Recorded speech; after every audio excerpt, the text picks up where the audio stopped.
السلام علیکم پیارے دوستو، میں آپ کی خدمت میں پہلوان پٹھا اور مریدنی کی تیسری ایپیسوڈ پیش کر رہا ہوں۔ آپ میرے چینل کو سبسکرائب کیجئے گا اور لائک بھی کیجئے گا۔ اس دروازے کا علم پہلے سے ہوتا تو پہلوان بھاگ نہیں سکتا تھا۔ ہم جیپ لے کر فوراً اس کے تعاقب میں روانہ ہوئے۔ یہ رات کا آخری پہر تھا، مشرق سے سپیدہ سحر نمودار ہو رہا تھا۔ گھنے درخت اور جنتر کے پودے یخ بستہ ہوا میں جھوم رہے تھے۔ ہم نے قریباً 1 گھنٹے میں 10 میل جیپ چلائی، لیکن پہلوان کا سراغ کہیں نہیں ملا۔ طلوع آفتاب کے وقت ہم بستی میں واپس لوٹے۔ یہاں ڈاکٹر کے مکان کے سامنے لوگوں کا جم غفیر تھا۔ خانہ بدوش سائیں رنگو کا چوری شدہ ریڑھا بھی مکان کے سامنے کھڑا تھا۔ لوگوں کے چہروں پر گہری دلچسپی کے آثار تھے۔ انہیں 2 گھنٹے پہلے ہی اس واقعے کی خبر ہو چکی تھی۔ جب میں نے اندھیرے میں گولی چلائی تو اس کی آواز پوری بستی میں گونجی تھی، اور کئی افراد ڈاکٹر داؤد کی خیریت دریافت کرنے اس کے مکان پر موجود ہوئے تھے۔ انسپکٹر اروڑا بھی راستے میں میرا انتظار کرنے کے بعد کلینک واپس آ چکا تھا، اور میرے آنے تک اس نے 8-10 افراد کے بیان بھی قلم بند کر لیے تھے۔ میں نے سب سے پہلے شہباز کے ساتھی بابو سے ملاقات کی۔ اسے ہتھکڑی لگ چکی تھی اور وہ ہتھکڑی سمیت بستر پر لیٹا تھا۔ اس کی ران پر بندھی پٹی سے مسلسل خون رس رہا تھا۔ اس کی عمر 28 برس کے لگ بھگ تھی۔ نیلی شلوار قمیض پہنے ہوئے تھا۔ خالص دیہاتی بندہ نظر آتا تھا۔ معلوم نہیں اس کا نام بابو کس نے ڈال دیا تھا۔ بابو کے بارے میں انکشاف ہوا کہ یہ وہ مشہور بدماش اور مفرور ٹیک سنگھ کا بندہ ہے۔ ٹیک سنگھ کا گروہ اس علاقے میں اچھی طرح جانا پہچانا جاتا تھا۔ یہ لوگ مانے ہوئے قانون شکن تھے۔ ہر برے سے برا کام یہ لوگ کر چکے تھے اور کر رہے تھے۔ بابو کی شناخت ہونے کے بعد میرے لیے یہ جاننا مشکل نہیں رہا تھا کہ پہلوان یہاں سے فرار ہونے کے بعد کہاں گیا ہوگا۔ یقیناً اس کی منزل ٹیک سنگھ کا ڈیرا تھی، اور ٹیک سنگھ کا ڈیرا کوئی ایک نہیں تھا۔ شہر، گاؤں اور ویرانے میں اس کے کئی ایک ٹھکانے تھے۔ اس کے اپنے خاص کرندوں کو بھی معلوم نہیں ہوتا تھا کہ ٹیک سنگھ آج کی رات کہاں گزارے گا۔ میں نے بابو کے ساتھ کئی گھنٹے تک مغزماری کی۔ وہ صرف اتنا بتا سکا کہ ٹیک سنگھ ان دنوں پورن کچھ کے علاقے میں بڑے ڈیک نالے کے اس پار ڈیرا ڈالے ہوئے ہے۔ اس نے اعتراف کیا کہ پہلوان کے ساتھ مل کر اس نے پولیس مقابلہ کیا تھا، اور یہ بھی مانا کہ وہ اس وقت پہلوان کو لے کر پورن کچھ جا رہا تھا۔ میں نے کہا، پھر تمہیں یہ بھی معلوم ہوگا کہ ٹیک سنگھ پورن کچھ میں کہاں ٹھہرا ہوا ہے۔ وہ بولا، معلوم تو ہے، لیکن میں آپ کو وہاں پہنچا نہیں سکتا۔ اب تک ٹیک سنگھ کو میری گرفتاری کی اطلاع ہو چکی ہوگی، اور اگر نہیں ہوئی تو آج شام تک ہو جائے گی۔ ہمیں پورن کچھ تک پہنچتے پہنچتے رات تو ہو ہی جائے گی۔ ہم جتنے آدمی وہاں پہنچیں گے، ان میں سے کوئی ایک بھی واپس آ جائے تو وہ بڑا باغوان ہوگا۔ ہم سے کیا پوچھتے ہو؟ آپ جانتے ہی ہو صاحب، پچھلے برس انگریز کپتان فوج کی پوری کمپنی لے کر گیا تھا۔ ان میں سے کتنے بچے تھے، اور جو بچے تھے ان میں کتنوں کے ہاتھ پاؤں سلامت تھے؟ بابو کچھ ایسا غلط نہیں کہہ رہا تھا۔ جیسا کہ میں نے بتایا ہے، وہ علاقہ جرائم پیشہ افراد کی جنت تھا۔ یہاں گھس کر کسی بھی شخص کو گرفتار کر لینا جوئے شیر لانے سے کم نہیں تھا۔ اب تو قانون نافذ کرنے والے اداروں نے اس طرف سے بھی آنکھیں بند کر لی تھی۔ بہرطور شہباز پہلوان جو کچھ کر چکا تھا، اس کے بعد لازمی ہو گیا تھا کہ اسے گرفتار کیا جائے۔ کیسے کیا جائے، یہ سوچنا ہمارا کام تھا۔ اعلیٰ افسران کو تو بس حکم دینا تھا اور لائن حاضری کی دھمکیاں دینی تھی۔ ہمارے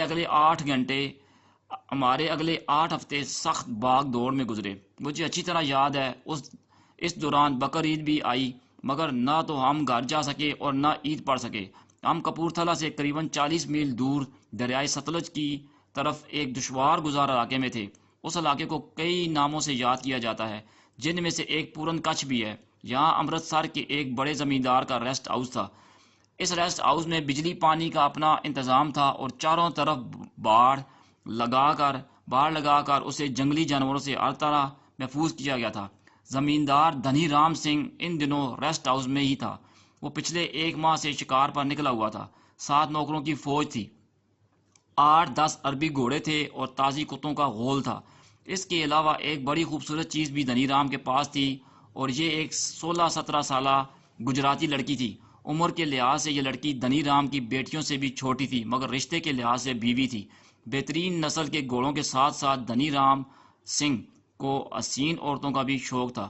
شکاری تو وہ تھا ہی، اس لیے شکار تک پہنچنا اس کے لیے قطعی مشکل نہیں تھا۔ سننے میں آیا تھا کہ یہ اس کی چوتھی بیوی ہے۔ بہرحال یہ تذکرہ یوں ہی درمیان میں آ گیا۔ میں شہباز پہلوان کی روپوشی اور اپنی دربدری کا ذکر کر رہا تھا۔ دھنی رام سنگھ نے پولیس پارٹی کو اپنے ریسٹ ہاؤس میں ہی ٹھہرا رکھا تھا۔ اس کے علاوہ شہباز کی گرفتاری کے سلسلے میں بھی پولیس کی مدد کر رہا تھا۔ اسے شہباز سے کوئی دشمنی تھی اور نہ قانون سے کوئی ہمدردی۔ وہ ہم سے تعاون صرف اس لیے کر رہا تھا کہ وہ ایک بڑا زمیندار تھا، اور ایسے زمیندار اپنی رعایا پر اثر ڈالنے کے لیے پولیس سے تعلقات رکھا ہی کرتے ہیں۔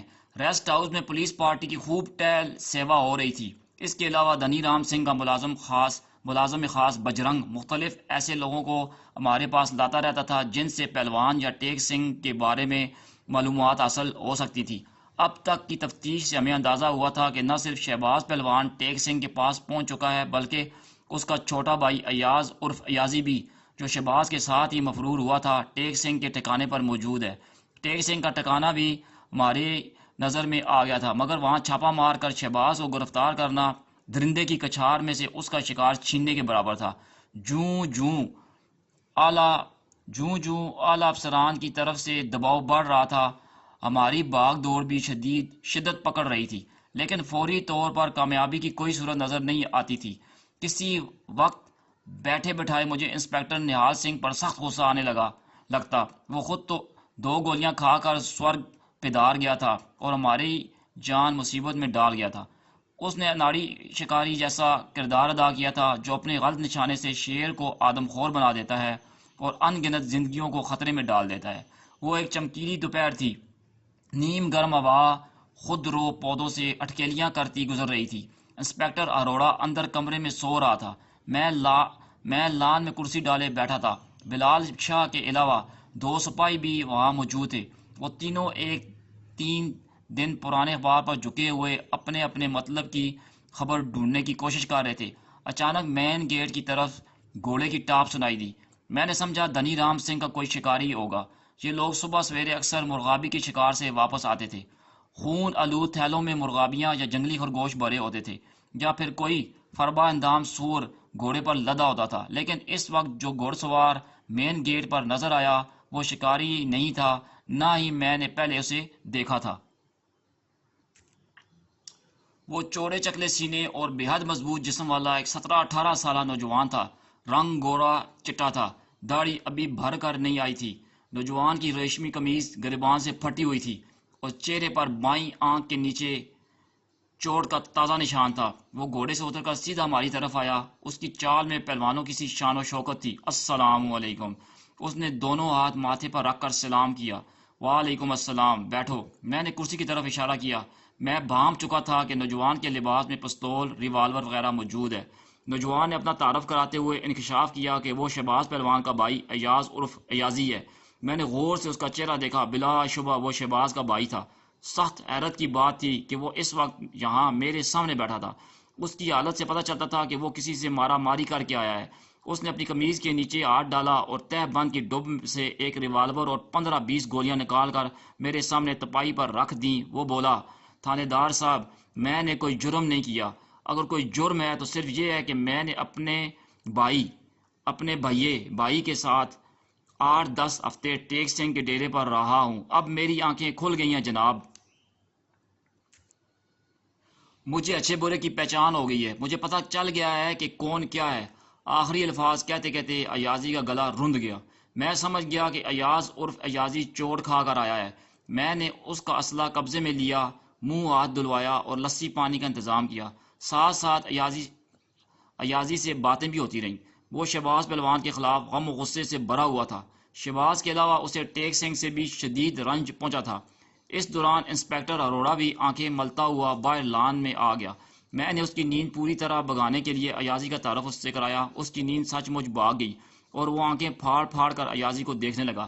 ایازی کی آمد ہمارے لیے بہت خوش کن تھی، تاہم اس کے ساتھ ساتھ ہمیں چوکس رہنے کی بھی ضرورت تھی۔ یہ کسی سازش کا تانا بانا بھی ہو سکتا تھا۔ جس علاقے میں ہم گھسے ہوئے تھے یہاں ہر قدم پھونک کر رکھنے کی ضرورت تھی۔ ایازی سے طویل گفتگو اور پوچھ گچھ کے بعد ہمیں جو کچھ معلوم ہوا اس کا لب لباب یہ ہے: ایازی کل 2 ماہ ٹیک سنگھ کے ڈیرے پر رہا تھا۔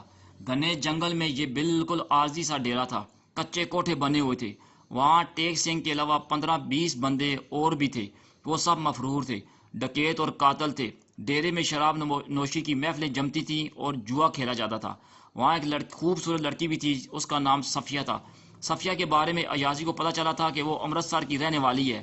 اس کے والدین ایک حادثے میں ہلاک ہو چکے ہیں۔ وہ بے آسرا ہے اور علاقے کا ایک خانو نامی بدنام غنڈہ ہاتھ دھو کر اس کے پیچھے پڑا ہوا ہے۔ کسی میں جرت نہیں تھی کہ وہ اس غنڈے کے خلاف لڑکی کی مدد کرتا۔ ٹیک سنگھ نے اس کی مدد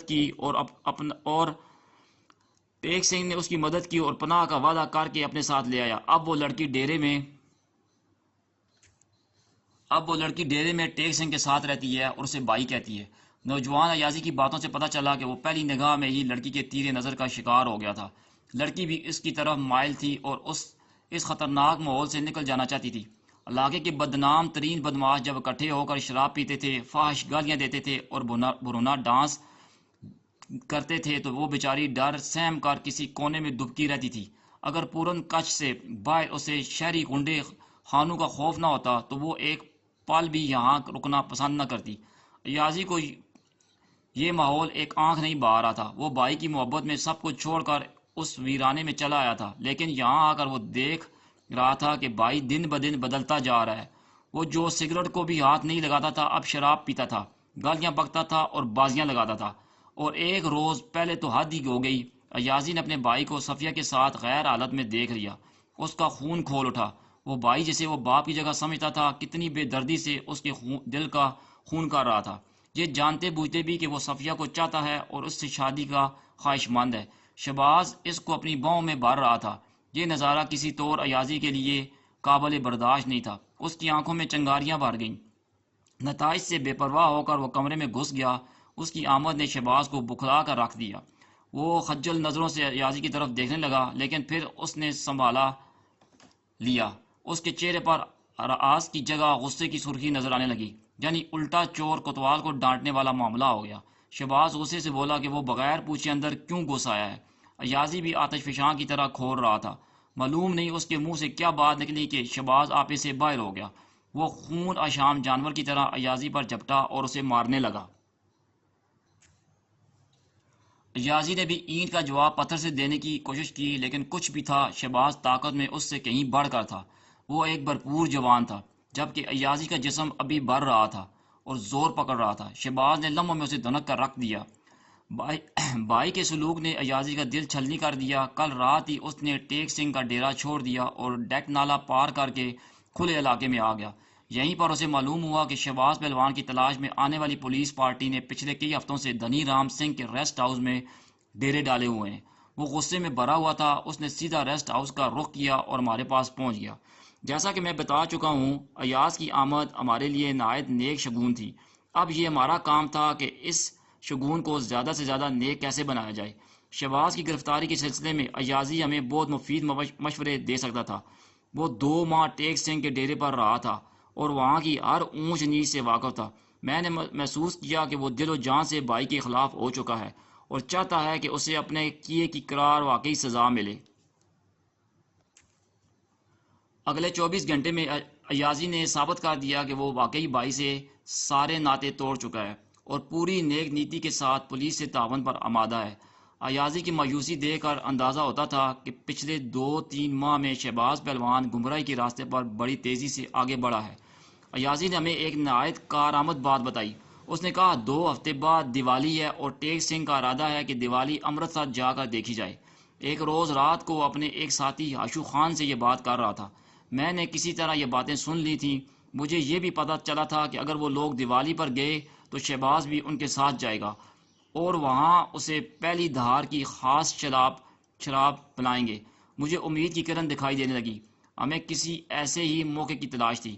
اس موقع سے فائدہ اٹھانے کے لیے ہمیں 10-15 روز تو کیا 10-15 ہفتے بھی انتظار کر سکتے تھے۔ شام کو دھنی رام سنگھ سے بھی اس سلسلے میں بات ہوئی۔ اس نے بھی یہی مشورہ دیا کہ خطرناک علاقے میں گھس کر جانے مصیبت میں ڈالنے کی بجائے 10-15 روز انتظار کر لینا مناسب ہے۔ امرتسر کی دیوالی دیکھنے کے لائق ہوتی تھی۔ قرب و جوار کے دیہات سے لوگ جوک دا جوک یہاں پہنچتے تھے۔ دربار صاحب کے اندر اور باہر میلہ سا لگ جاتا تھا۔ کوئی شوقین مزاج دو روز پہلے یہاں ڈیرے ڈال لیتے تھے کئی شوقین مزاج 2 روز پہلے یہاں ڈیرے ڈال لیتے تھے اور خوب موج میلہ کرتے تھے۔ دربار صاحب کے باہر والے بازاروں میں بڑی دھوم ہوتی تھی۔ کھلی جگہوں پر کھیل تماشوں کا اہتمام بھی کیا جاتا تھا۔ ہم امرتسر پہنچے تو دیوالی میں ابھی 1 روز باقی تھا، لیکن رش دیکھ کر محسوس ہوتا تھا کہ آج ہی دیوالی ہے۔ دربار صاحب کے اندر باہر روشنیوں کا انتظام کیا گیا تھا۔ اکالی تخت میں ہتھیاروں کی نمائش تھی اور ہر مندر میں ماتھا ٹیکنے والوں کا تانتا بندھا ہوا تھا۔ پولیس پارٹی میں بلال شاہ، انسپکٹر اروڑا، انسپکٹر درویش علی، سب انسپکٹر راجندر اور 2 کانسٹیبل شامل تھے۔ ہم سب دیہاتیوں کے بیس میں تھے اور امرتسر پہنچتے ہی ہم سیدھے دربار صاحب آئے تھے اور دربار صاحب آتے ہی ہجوم میں تتر بتر ہو گئے تاکہ ملزمان کو شناخت کیا جائے۔ پہلوان شہباز ڈھیل ڈول کے لحاظ سے ایسا آدمی تھا کہ سینکڑوں کے مجمع میں بھی نظر پر چڑھ سکتا تھا۔ مجھے پوری امید تھی کہ اگر وہ دربار صاحب کی دیوالی میں پہنچا ہے تو بچ کر نہیں جا سکے گا۔ دربار صاحب میں گھومتے ہوئے ہی مجھے یہ بات بھی معلوم ہوئی کہ کل ایک قریبی احاطے میں کشتیوں کے مقابلے بھی ہوں گے۔ ارد گرد کے کئی نامور پہلوان ان مقابلوں میں حصہ لے رہے تھے۔ ہمارے تھانے جیون کے 2 پہلوان بھی اس دنگل میں اتر رہے تھے۔ میرا دل گواہی دینے لگا کہ اگر شہباز پہلوان یہاں موجود ہے تو وہ کل کی کشتی دیکھنے ضرور آئے گا، چاہے تھوڑی دیر کے لیے ہی آئے۔ کشتی کا سن کر بلال شاہ بھی بڑے جوش و خروش کا اظہار کرنے لگا۔ جیسا کہ میں نے پہلے بتایا ہے کہ گاؤں میں اس نے اپنا ایک پٹھا تیار کر رکھا تھا۔ یہ پٹھا بھی دیوالی میلے پر آیا ہوا تھا اور بلال شاہ سے اس کی ملاقات ہو چکی تھی۔ بلال شاہ نے اس کی تیاری دیکھ کر اعلان کر دیا تھا کہ وہ بھی اپنے پٹھے کا جوڑ کرائے گا۔ غالباً اس نے سوچا تھا کہ گاؤں سے دور امرتسر کے میلے میں پٹھا ہار بھی گیا تو کون سی قیامت آ جائے گی۔ زیادہ سے زیادہ پولیس پارٹی کو پتہ چلے گا یا چند گنے چنے افراد اس ہار سے باخبر ہوں گے اور پھر اس نے کون سا خودکشی لڑنی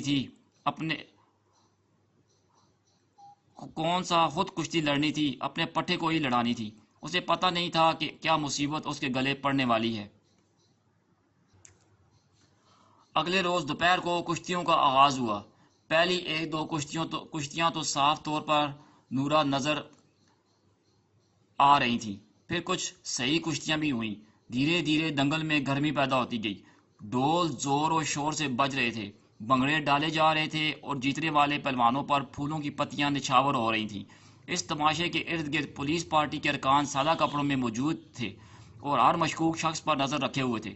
کشتیاں ہوتی رہیں اور تھوڑی دیر بعد بلال شاہ کے پٹھے کی باری آ گئی۔ اس نوجوان کا نام اسد تھا۔ یہ ایک سابقہ نمبردار کرمو جٹ کا بیٹا تھا۔ اچھے جسم کا مالک تھا لیکن قد کچھ چھوٹا تھا۔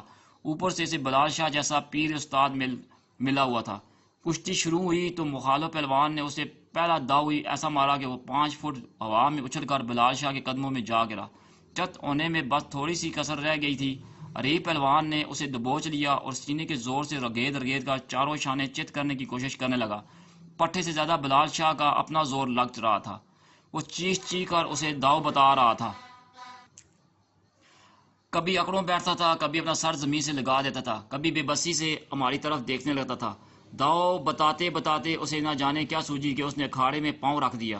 اس بات پر مخالف پہلوان کا خلیفہ بڑک اٹھا۔ اس نے چلا کر بلال شاہ سے کہا کہ وہ اتنا ہی سانڈ ہے تو خود میدان میں آ جائے۔ بلال شاہ نے بھی ترکیب و ترکیب جواب دے دیا۔ مخالف پہلوان کے خلیفے نے اسی وقت بڑک کر قمیض اتار پھینکی، پھر دھوتی اتار کر ایک طرف رکھ دی اور ران پر ہاتھ مار کر بولا، میں تجھ سے 10-15 سال بڑا ہوں لیکن ابھی ان ہڈیوں میں اتنی طاقت ہے کہ تجھ جیسے بند گوبھی کا عرق نکال سکوں۔ باپ کا ہے تو ابھی میدان میں آ۔ بلال شاہ کے 14 طبق روشن ہو گئے لیکن باپ کی گالی درمیان میں آ گئی تھی، وہ پیچھے نہیں ہٹ سکتا تھا۔ بہت سے لوگ بلال شاہ کی طرف دیکھ کر شور مچانے لگے، اٹھ جاؤ خلیفہ جی، اتار دو کپڑے، ہو جائے ہتھ جوڑی۔ بلال شاہ کے ماتھے پر پسینہ چمکنے لگا۔ اس نے سوالیہ نظروں سے میری طرف دیکھا۔ میں نے پاس جا کر کہا، دودھ جلیبیاں اور ادر رڑکے آرام مت کرو، خلیفہ بنے ہو تو بن کے دکھا دو، ہو جانے دو جو ہوتا ہے۔ لوگ دائیں بائیں سے بلال شاہ کو دھکیلنے لگے اور عمر رسیدہ افراد نے ہمت افزائی کے لیے تھپکیاں دینا شروع کر دی۔ اس دوران بلال شاہ کے پٹھا بھی اکھاڑے میں چاروں شانے چت ہو گیا۔ لوگوں نے شور مچایا۔ سب انسپیکٹر درویش علی نے بلال شاہ کے کان میں کہا، شاہ جی ہون تے تہاڈی کشتی بن دیے، تخت تے بیٹھ جاؤ یا تختہ ہو جاؤ۔ مخالف خلیفے نے اکھاڑے میں داخل ہو کر ایک ٹانگ پر رقص کیا اور بلبلی مار دی۔ اب معاملہ بلال شاہ کی برداشت سے باہر ہو چکا تھا۔ اس نے بھی قمیض اتار پھینکی، مخالف خلیفے کی طرح دھوتی بھی اتار پھینکی، لیکن سب سے نیچے اس نے جانکیا نہیں پہن رکھا تھا۔ ایک پہلوان نے اپنا سرخ جانگیا یعنی لنگوٹ بلال شاہ کو پیش کیا۔ ہم سب نے مل لا کر لنگوٹ بلال شاہ کو کسایا۔ بس کچھ نہ پوچھیں لنگوٹ میں بلال شاہ کیسا لگ رہا تھا۔ اب بھی منظر آنکھوں کے سامنے آتا ہے تو ہنسی چھوٹ جاتی ہے۔ لنگوٹ نہ اسے باندھنا آتا تھا نہ ہمیں، بس یوں لگ رہا تھا کہ ابھی کھلا۔ تھل تھل کرتی خمیرے آٹے جیسی توند نے سامنے سے لنگوٹ کو مکمل طور پر چھپا رکھا تھا۔ چھاتی ڈلکی ہوئی تھی اور کندھے آگے کو جھکے ہوئے تھے۔ اکھاڑے میں پہنچ کر بلال شاہ نے اپنے حریف کی طرح پنجوں پر اچھلنے کی کوشش کی، لیکن ایسا کرنے سے اس کی توند اور چھاتیاں ایسے بے ڈھنگے طریقے سے ہلیں کہ وہ شرمندہ ہو کر رہ گیا۔ بلال شاہ کا حریف عمر میں بڑا ضرور تھا لیکن تھا پہلوان۔ بلال شاہ کی طرح جعلی خلیفہ نہیں تھا۔ وہ خاصا بااعتماد دکھائی دیتا تھا۔ اب بلال شاہ کو لنگوٹے میں جلوہ گر دیکھ کر اس کا اعتماد کچھ اور بڑھ گیا تھا۔ منصف نے کشتی شروع کرائی۔ حریف پہلوان اکو نے کس کر بلال شاہ کی گردن پر کسوٹا مارا۔ بلال شاہ چکرا کر اکھاڑے سے باہر گرا، لیکن گرتے ساتھ تیزی سے کھڑا ہو گیا۔ بلال شاہ کوئی کمزور شخص نہیں تھا، لڑائی بڑائی کرنا جانتا تھا۔ بندے کو ایسا جن جپا مارتا تھا کہ وہ ہل نہیں سکتا تھا۔ مگر یہ کشتی تھی، لڑائی نہیں تھی، اور کشتی بھی ایک تجربے کار پہلوان سے۔ اس نے بلال شاہ کی گردن پر ہاتھ رکھا اور ایسا کھینچا مارا کہ وہ بیچارہ 2-3 کلابازیاں کھا گیا۔ لوگوں نے شور کر کے آسمان سر پر اٹھا لیا۔ اس سے پہلے کہ بلال شاہ اٹھتا اکو نے اسے جا دبوچا۔ بس پھر کچھ نہ پوچھیں، اللہ دے اور بندہ لے، اللہ دے اور بندہ لے۔ وہاں جو کچھ بلال شاہ سے ہوا یادگار تھا۔ اس کم بخت نے بلال شاہ کو اٹھا کر پٹخا اور پٹ کر اٹھایا۔ ہوش ہی نہیں آنے دی اس نے۔ ہمیں ہر گھڑی یہ فکر لگی ہوئی تھی کہ کہیں بلال شاہ کا لنگوٹ بھی اس کا ساتھ نہ چھوڑ دے۔ یہ آخری کسر بھی نکل جاتی تو وہ یقیناً خودکشی کے بارے میں سنجیدہ ہو جاتا۔ مخالف پہلوان واقعی استاد تھا۔ وہ بلال شاہ کو رگید تو رہا تھا، لیکن اس احتیاط کے ساتھ کہ کہیں وہ چت نہ ہو جائے، کیونکہ وہ چت ہو جاتا تو کھیل ختم ہو جاتا۔ اب صورتحال یہ تھی کہ بلال شاہ خود چت ہونے کی کوشش کر رہا تھا، لیکن وہ چت نہیں ہونے دیتا تھا۔ پھر اچانک وہی بات ہوئی جس کا مجھے خطرہ تھا۔ بلال شاہ کے منہ سے گالیوں کی بچھاڑ نکلی اور یہ کشتی سیدھی سادھی لڑائی میں بدل گئی۔ خود کو حریف پہلوان سے چھڑا کر بلال شاہ اکھاڑے سے باہر لپکا۔ اندر سے صاف ظاہر تھا کہ پختہ اینٹ یا ایسی کوئی اور چیز ڈھونڈنے نکلا ہے۔ بلال شاہ کو قابو کرنے کے لیے میں اور درویش علی اس کی طرف بھاگے اور اس وقت میری نگاہ شہباز پہلوان پر پڑی۔ شہباز پہلوان جو اب پہلوان نہیں تھا، ایک خونی قاتل اور ڈکیت تھا۔ پہلوان نے پگڑی باندھ رکھی تھی۔ پگڑی کا پلو ٹھوڑی کے نیچے سے گزار کر بائیں کان میں رسا ہوا تھا، اس طرح ڈاٹا سا بند گیا تھا، اور شہباز پہلوان کی صورت آدھے سے زیادہ چھپ گئی تھی۔ اسے کچھ معلوم نہیں تھا کہ اس کے ارد گرد سفید کپڑوں میں پولیس والے موجود ہیں۔ جب بلال شاہ اپنے مخالف پہلوان کو گالیاں دیتا اکھاڑے سے باہر بھاگا تو شہباز پہلوان نے اسے دبوچ لیا۔ ایک ہاتھ بلال شاہ کی بغلوں کے نیچے سے گزار کر اس نے بلال شاہ کو یوں اٹھا لیا جیسے چیل چوزے کو اٹھاتی ہے۔ بلال شاہ شہباز پہلوان کی گرفت میں بری طرح مچل رہا تھا۔ شہباز پہلوان نے مزاحیہ انداز میں ہنسنا شروع کر دیا، ساتھ ساتھ وہ بلال شاہ کو پچکار رہا تھا، بس جانے دو خلیفہ جی، کشتی میں غصہ اچھا نہیں ہوتا، ویسے بھی تمہارا لنگوٹ ڈھیلا ہو گیا ہے، کہیں گر ہی نہ جائے۔ بلال شاہ تو جیسے غصے میں اندھا ہو رہا تھا۔ اگر اسے شہباز پہلوان نے نہ پکڑا ہوتا تو یقیناً وہ اب تک خود کو چھڑا چکا ہوتا اور اپنے حریف پہلوان سے اس کی کھلم کھلا جنگ ہو گئی ہوتی۔ ایک دم ہی شہباز پہلوان اور بلال شاہ کے گرد لوگوں کا ہجوم ہو گیا۔ بلال شاہ کی ناک سے مسلسل خون بہہ رہا تھا اور طیش کے عالم میں اس کی زبان پر آ رہا تھا، کہتا چلا جا رہا تھا۔ اکھاڑے میں تو وہ مخالف پہلوان سے مات کھا گیا تھا، لیکن زبانی کلامی اس نے اپنے حریف کی 7 پشتوں کو وہ رگڑے دیے کہ خدا کی پناہ۔ ایک دو بزرگ پہلوانوں نے پوچھا کہ آخر ہوا کیا ہے، وہ کیوں اتنا سیخ پا ہو رہا ہے؟ بلال شاہ گرج کر بولا، اس حرامی نے مجھے ماں بہن کی گالیاں دی ہیں، یہ سراسر الزام تھا، اصل بات میں اچھی طرح جانتا تھا، یقیناً دوسرے لوگ بھی جان گئے ہوں گے، دراصل حریف پہلوان نے بلال شاہ کو جان بوجھ کر خوار کیا تھا۔ بلال شاہ پر حاوی ہونے کے باوجود وہ کشتی کو طول دیتا رہا۔ پھر ایک موقع ایسا آیا تھا کہ بلال شاہ خود چت ہونا چاہتا تھا، لیکن وہ اسے چت بھی نہیں ہونے دیتا تھا۔ میں نے خود دیکھا تھا کہ بلال شاہ زور لگا کر اپنے دونوں کندھے زمین پر لگانے کی کوشش کر رہا ہے اور حریف پہلوان اسے اوندا کرنے کی فکر میں ہے۔ بڑی دلچسپ کشتی ہوئی تھی اور یہ اب کشتی سے بھی بڑھ کر دلچسپ لڑائی ہو رہی تھی۔ کوئی اور موقع ہوتا تو یقیناً ہم اس لڑائی بڑائی سے بہت لطف اندوز ہوتے، لیکن اب شہباز پہلوان ہمیں نظر آ چکا تھا اور اس خونی پر قابو پانے کا چیلنج ہمارے سامنے تھا۔ میں نے قمیض کے نیچے ہاتھ ڈال کر اپنا سرکاری ریوالور نکال لیا اور لوگوں کے درمیان راستہ بناتا شہباز پہلوان کی طرف بڑھنے لگا۔ سامنے سے انسپکٹر اروڑا بھی آہستہ آہستہ شہباز کی طرف آ رہا تھا۔ میری نگاہیں شہباز پہلوان کے ارد گرد ٹیک سنگھ کو تلاش کر رہی تھیں۔ یقینی بات تھی کہ شہباز یہاں ہے تو ٹیک سنگھ بھی آس پاس موجود ہوگا، اور پھر میں نے ٹیک سنگھ کو دیکھ لیا۔ وہ شہباز کی بائیں جانب کھڑا تھا۔ اس نے ایک گرم چادر پگڑی کے اوپر سے گزار کر گردن کے گرد لپیٹ رکھی تھی۔ رنگ سانولا اور آنکھیں انگاروں کی طرح سرخ نظر آتی تھیں۔ ابھی میں اور انسپکٹر اروڑا شہباز سے 8-10 فٹ دور ہی تھے کہ اچانک بجلی سی لپک گئی۔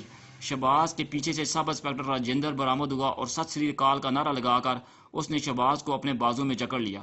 سب انسپکٹر راجندر کافی لہیم شہیم نوجوان تھا، کبڈی کھیلتا تھا۔ اس کی گرفت بڑی مشہور تھی، لیکن اس نے جسے پکڑا تھا وہ شہباز پہلوان تھا، اور شہباز پہلوان کو جپا ڈالنے کی کوشش کو غلطی کے سوا اور کیا نام دیا جا سکتا تھا۔ میں نے شہباز پہلوان کو تیزی سے گھومتے دیکھا۔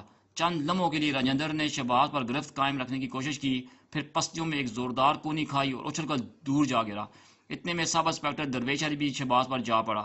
اس نے پیچھے سے آ کر بڑی پھرتی سے اپنی پگڑی شہباز کے گلے میں ڈال دی اور کھینچا مارا کہ اسے کمر کے بال گرانے کی کوشش کی۔ شہباز تھوڑا سا لڑکھڑا کر ایک بار پھر سنبھل گیا۔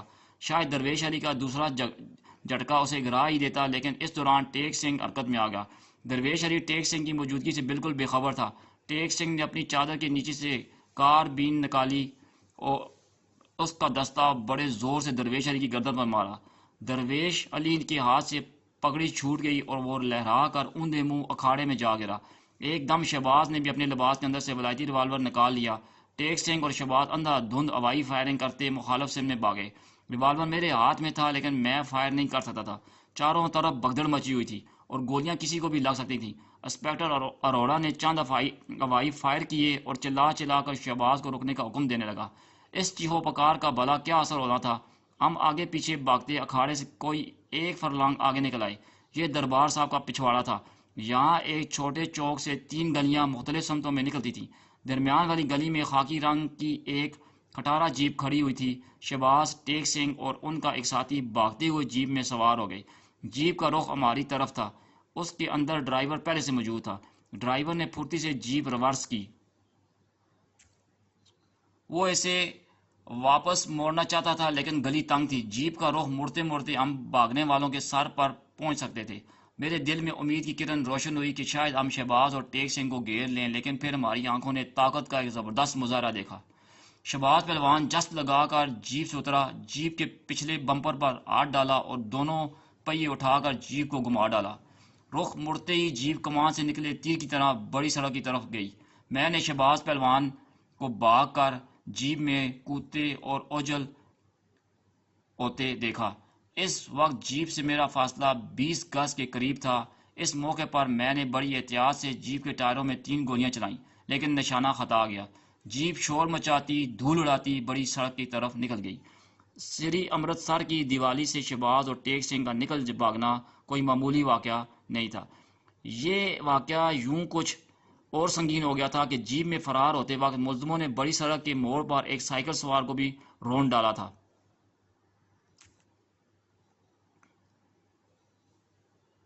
سائیکل سوار بری طرح زخمی ہوا تھا اور سائیکل کے کیریئر پر بیٹھی ہوئی ایک گڑیا سی لڑکی موقع پر جاں بحق ہو گئی۔ دربار صاحب سے فرار ہو کر شہباز ایک بار پھر اپنی کمینگاہ یعنی پورن کچھ میں گھس چکا تھا۔ ہم اس کا تعاقب کرتے ہوئے دوبارہ زمیندار دھنی رام کے ریسٹ ہاؤس میں پہنچ گئے۔ جیسا کہ میں بتا چکا ہوں کہ یہ ریسٹ ہاؤس کپور تھلہ سے 40 میل دور دریائے ستلج کی جانب ایک دشوار گزار علاقے میں واقع تھا۔ پہلے بھی ہم شہباز کے تعاقب میں اس ریسٹ ہاؤس سے آگے نہیں جا سکے تھے۔ اب پھر وہی مسئلہ درپیش تھا۔ ریسٹ ہاؤس سے آگے ڈیگ نالا تھا اور نالے سے آگے گھنا جنگل تھا جہاں قدم رکھنا موت کو دعوت دینا تھا۔ ایک برس پہلے اسی علاقے میں انگریز کپتان کی کمپنی تباہ و برباد ہوئی تھی۔ دھنی رام سنگھ ابھی تک ریسٹ ہاؤس میں موجود تھا۔ وہ سارا دن شکار کھیلتا، شام کو میں نوشی کرتا اور رات کو اپنی عمر سے آدھی بیوی کے ساتھ خوابگاہ میں گھس جاتا۔ پچھلی دفعہ بلال شاہ بھی ہمارے ساتھ تھا اور وہ ادھیر عمر دھنی رام کی نو عمر بیوی پر چٹپٹے تبصرے کیا کرتا تھا، مگر اب اس دفعہ بیچارہ امرتسر میں تھا اور اپنی ناک کی چوٹ کا علاج کرا رہا تھا۔ یہ چوٹ اسے کشتی کے دوران ہی آئی تھی اور کافی خون بہا تھا۔ پھر سوجن اس کی آنکھوں کو چڑھ گئی تھی اور 2 گھنٹوں میں چہرہ نیلا ہو گیا تھا۔ ریسٹ ہاؤس میں ہمیں چھٹا 7واں دن تھا جب ایک ضروری کام سے مجھے واپس اپنے تھانے جیون جانا پڑا۔ میں نے اپنے عملے کو ضروری ہدایات دیں اور 2 دن میں واپس آنے کا کہہ کر پورن کچھ سے براہ راستہ امرتسر جیون پہنچ گیا۔ تھانے پہنچا ہی تھا کہ بلال شاہ آدم کا۔ اس کی سوجن اتر چکی تھی اور چہرے کا رنگ بھی قریباً ٹھیک تھا۔ اس نے آتے ساتھ ہی بتایا کہ میرے لیے اس کے پاس ایک اہم خبر ہے۔ میں نے کہا سناؤ۔ وہ بولا مجھے یقین ہے خان صاحب، نجمہ کا اب بھی شہباز پہلوان سے رابطہ ہے۔ نجمہ کا نام میرے ذہن سے اتر چکا تھا۔ میں سوالیہ نظروں سے بلال شاہ کی طرف دیکھنے لگا۔ وہ بولا وہی نرس نجمہ جناب، جو شہباز کو بھائی کہتی ہے اور اس سے ملنے لاہور جاتی رہتی ہے۔ میں نے کہا کیا شک ہوا ہے تمہیں اس پر؟ وہ بولا شک نہیں جناب، یقین ہوا ہے۔ میں نے خود نجمہ کے پاس ایک خط دیکھا ہے، اس پر شہباز احمد کا نام لکھا ہوا ہے۔ میں نے پوچھا لیکن تم اس نرس سے کہاں ملے تھے؟ وہ اپنی زخمی ناک کی طرف اشارہ کرتے ہوئے بولا امرتسر اسپتال میں اسی سے مرہم پٹی تو کرواتا رہا ہوں۔ اب پوری بات میری سمجھ میں آ گئی۔ میں نے بلال شاہ سے تفصیل پوچھی کہ وہ پہلوان اور نجمہ کے رابطے میں کیا جانتا ہے۔ اس نے سگریٹ کا کش لیتے ہوئے کہا پرسوں کی بات ہے، ڈریسنگ روم میں نجمہ میری پٹی اتار رہی تھی کہ ایک ڈاکٹر گھبرایا ہوا اندر آیا۔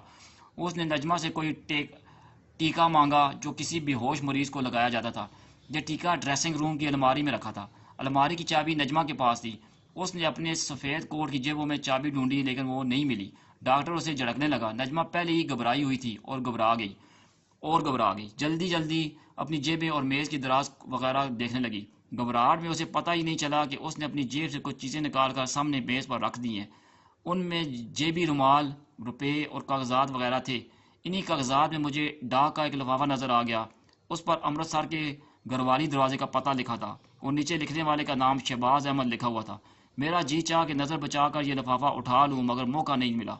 اسی دوران نجمہ کو چابی مل گئی اور اس نے سارے کاغذات وغیرہ اٹھا کر واپس جیب میں رکھ لیے۔ مجھے بلال شاہ کی اطلاع میں کوئی چونکا دینے والی بات نظر نہیں آئی۔ ڈاک کے لفافے پر شہباز احمد لکھا ہوا تھا۔ ممکن تھا یہ کوئی دوسرا شہباز ہو۔ یہ بھی ہو سکتا تھا کہ بلال شاہ کو نام پڑھنے میں غلطی ہو گئی ہو۔ وہ جتنا پڑھا لکھا تھا مجھے اچھی طرح معلوم تھا، سوائے چھٹی کی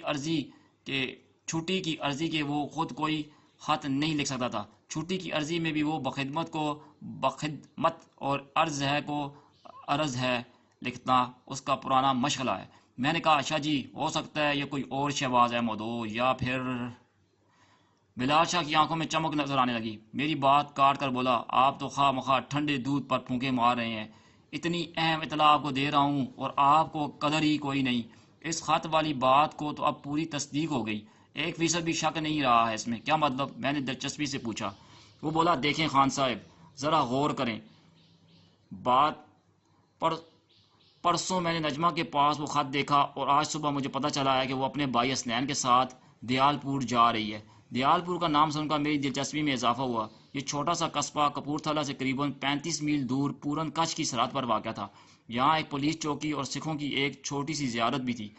اس دور دراز قصبے میں نرس نجمہ کا جانا کیا معنی رکھتا تھا؟ اگر نجمہ واقعی جا رہی تھی تو یہ معاملہ اہم ہو جاتا۔ میں نے بلال شاہ سے پوچھا کہ نجمہ کب روانہ ہو رہی ہے؟ وہ بولا کل صبح۔ میں نے پوچھا صرف چھوٹے بھائی کے ساتھ جا رہی ہے؟ نہیں، بلال شاہ نے اپنا کدو نفی میں لایا۔ نجمہ کا بہنوئی بھی اس کے ساتھ ہے۔ اس کا نام عاقل ہے، وہ ہائی کورٹ میں پیشکار ہے۔ میرا اندازہ ہے کہ وہ بڑا ہوشیار بندہ ہے۔ نجمہ نے میرے سامنے 2-3 مرتبہ اس کا ذکر کیا ہے۔ میرے اور بلال شاہ کے درمیان کافی دیر سے یہ گفتگو ہوتی رہی۔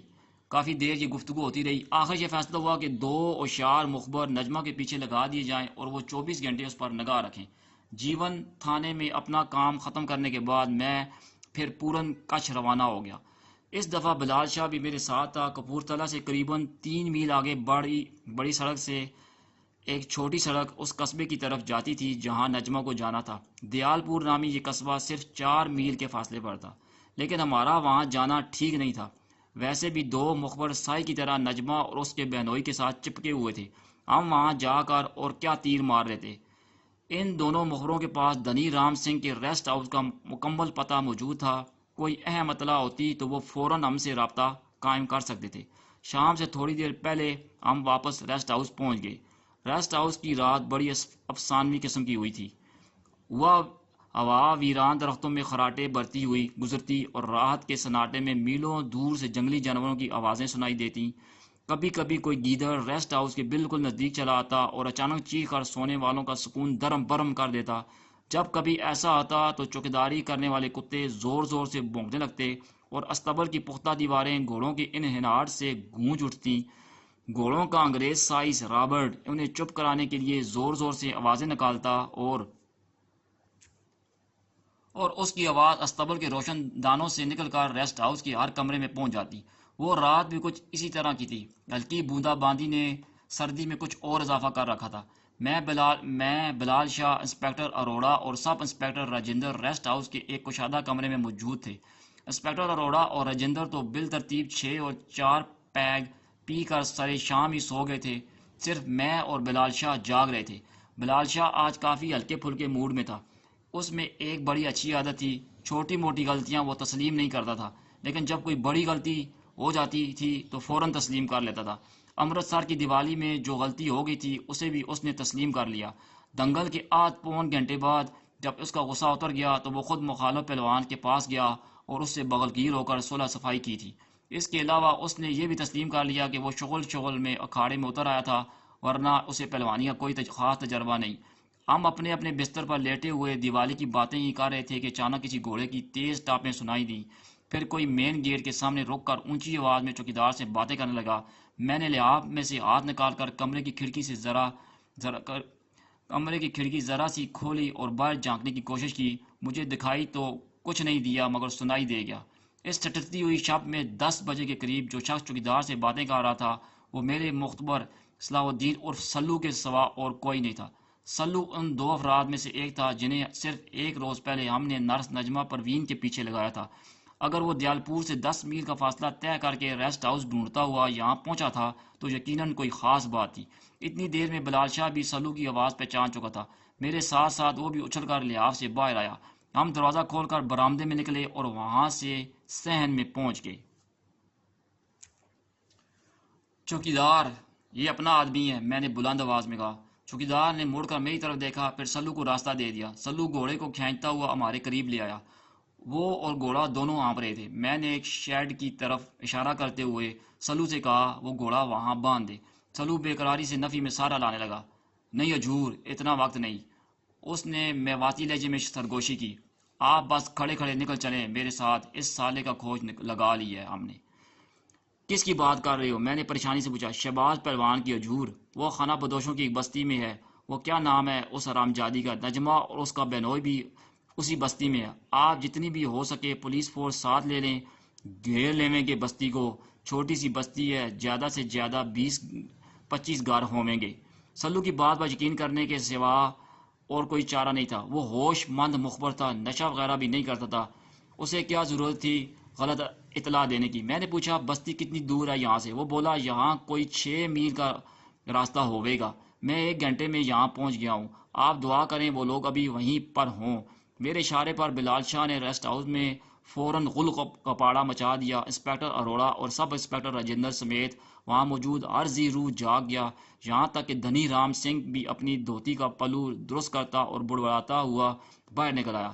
10 منٹ کے اندر اندر عملے نے بھاگ دوڑ کر وردیاں پہنی، اسلحہ سنبھالا اور چھاپے کے لیے تیار ہو گئے۔ اس علاقے میں گاڑی آنے کا سوال ہی پیدا نہیں ہوتا تھا، صرف گھوڑوں پر سفر کیا جا سکتا تھا۔ ہمارے پاس بھی گھوڑے تھے۔ چھاپا مار پارٹی کل 15 افراد پر مشتمل تھی۔ راستہ دیکھنے کے لیے ہمارے پاس 3 ٹارچیں تھیں۔ ریسٹ ہاؤس سے بھی 2 لالٹینیں لے لی گئیں۔ یوں کیل کانٹے سے لیس ہو کر ہم صلاح الدین عرف سلو کی رہنمائی میں خانہ بدوشوں کی طرف روانہ ہو گئے۔ راستے میں میں نے سلو سے مسلسل پوچھ گچھ کرتا رہا۔ اس کی باتوں سے پتہ چلتا تھا کہ نرس نجمہ پروین اپنے بہنوئی عاقل پرویز کے ساتھ آج شام 4 بجے کے قریب دیال پور کے قصبے میں پہنچی تھی۔ صلاح الدین اور اس کا ساتھی مہتاب سنگھ مسلسل اس کے تعاقب میں تھے۔ دیال پور پہنچ کر نجمہ اور عاقل کسی کے گھر میں نہیں گئے تھے، نہ ہی وہ کسی سے ملے۔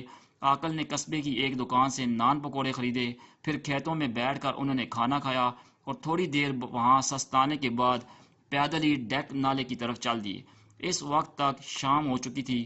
اندھیرا ہوا تو عاقل نے ایک ٹارچ جلا لی، اس کے کندھے سے 2 نالی بندوق بھی لٹک رہی تھی۔ یوں لگتا تھا کہ وہ دونوں پوری تیاری کر کے آئے ہیں۔ انہوں نے ایک دو راہگیروں سے بھی راستہ پوچھا اور شام 8 بجے کے قریب خانہ بدوشوں کی بستی میں پہنچ گئے۔ انہیں بستی میں گئے ابھی 15-20 منٹ ہی ہوئے تھے کہ ڈیک نالے کی طرف سے 5 گھڑ سوار نمودار ہوئے۔ وہ سلو اور مہتاب کے بالکل پاس سے ہو کر بستی میں داخل ہوئے۔ ان میں سے 3 مسلح دکھائی دیتے تھے اور اونچی آواز میں باتیں کرتے ہوئے جا رہے تھے۔ سلو نے ان میں سے شہباز پہلوان کو صاف پہچان لیا۔ اپنے ڈھیل ڈور کی وجہ سے وہ سب سے الگ نظر آ رہا تھا۔ جو ہی شہباز پہلوان بستی میں گھسا، سلو نے گھوڑے کو ایڑ لگائی اور ریسٹ ہاؤس کی طرف روانہ ہو گیا۔ سلو سے تفصیل پوچھتے پوچھتے ہم خانہ بدوشوں کی بستی کے قریب پہنچ گئے۔ بوندا باندی رک گئی تھی، لیکن درختوں میں سرسراتی نہایت ٹھنڈی ہوا جسم پر چھریاں چلا رہی تھی۔ بستی واقعی چھوٹی سی تھی، اسے گھیرے میں لینا زیادہ دشوار نہیں تھا۔ ہم گھوڑوں سے اترے آئے اور بڑے محتاط طریقے سے ناکہ بندی کی۔ چوتھی طرف ایک بڑا سا جوڑ تھا اور اس جانب سے کسی کے بھاگنے کا خطرہ نہ ہونے کے برابر تھا۔ مخبر مہتاب سنگھ نے بتایا کہ پہلوان اور اس کے ساتھی ابھی تک بستی میں ہی ہیں۔ سلو کے مطابق شہباز کے ساتھیوں کی کل تعداد 4 تھی، جبکہ مخبروں سمیت ہم کل 17 افراد تھے۔ ہمارے پاس اسلحہ بھی وافر مقدار میں تھا۔ قوی امید تھی کہ آج شہباز ہم سے بچ کر نہیں جا سکے گا۔ شہباز پہلوان کے لیے شروع میں میرے دل میں جو ہمدردی تھی وہ اب بالکل ختم ہو چکی تھی۔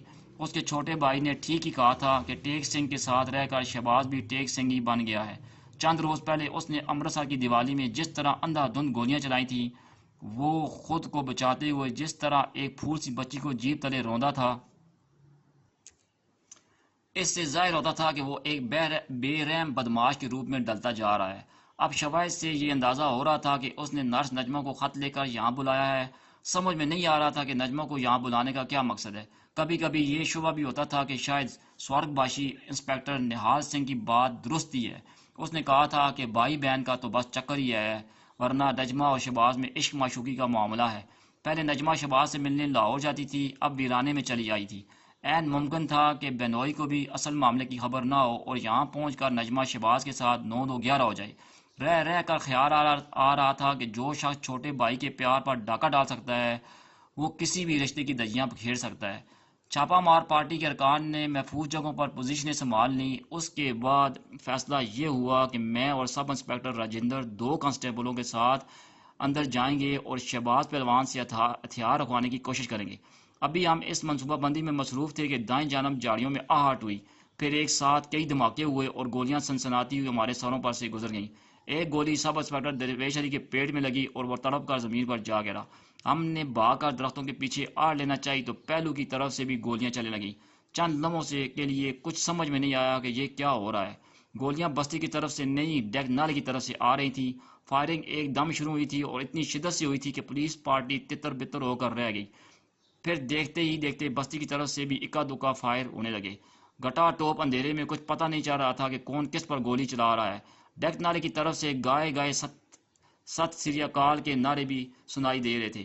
اس کے علاوہ ایک عورت کے للکارے تھے جو چیخ کر کچھ کہہ رہی تھی۔ فائرنگ شروع ہوتے ہی میں اور بلال شاہ گیلی زمین پر اوندے گر گئے۔ گولیاں ہمارے اوپر درختوں اور شاخوں سے ٹکرا رہی تھیں۔ دھماکوں اور شور و غل سے سارا جنگل گونج رہا تھا۔ رہی صحیح کسر خانہ بدوشوں کے کتوں نے پوری کر دی تھی۔ وہ بھونک بھونک کر آسمان سر پر اٹھا رہے تھے۔ صورتحال ابھی واضح نہیں تھی، تاہم آثار یوں لگتا تھا کہ نشے میں مخمور سکھوں کے کسی جتھے نے خانہ بدوشوں کی بستی پر حملہ کر دیا ہے۔ دفتن چند گز دور مجھے ایک ہولہ نظر آیا۔ میں نے ٹارچ روشن کی تو ایک ادھیڑ عمر سکھ روشنی میں نہا گیا۔ وہ اپنی 2 نالی بندوق میں کارتوس بار رہا تھا۔ میں اسے دیکھ کر حیران رہ گیا۔ وہ جلندھر کا سول جج ہری کرشن سنگھ تھا۔ یہ وہی کرشن سنگھ تھا جو جلندھر سے وچن سنگھ پہلوان کے ساتھ آیا تھا اور جب وچن سنگھ اکھاڑے میں شہباز کے ہاتھوں مارا گیا تو ہری کرشن سنگھ نے چلا چلا کر مجھے شہباز کو گرفتار کرنے کی ہدایت کی تھی۔ اب یہ جج صاحب قانون اپنے ہاتھ میں لیے ان تاریک درختوں میں کھڑے تھے اور میں انہیں دیکھ دیکھ کر حیران ہو رہا تھا۔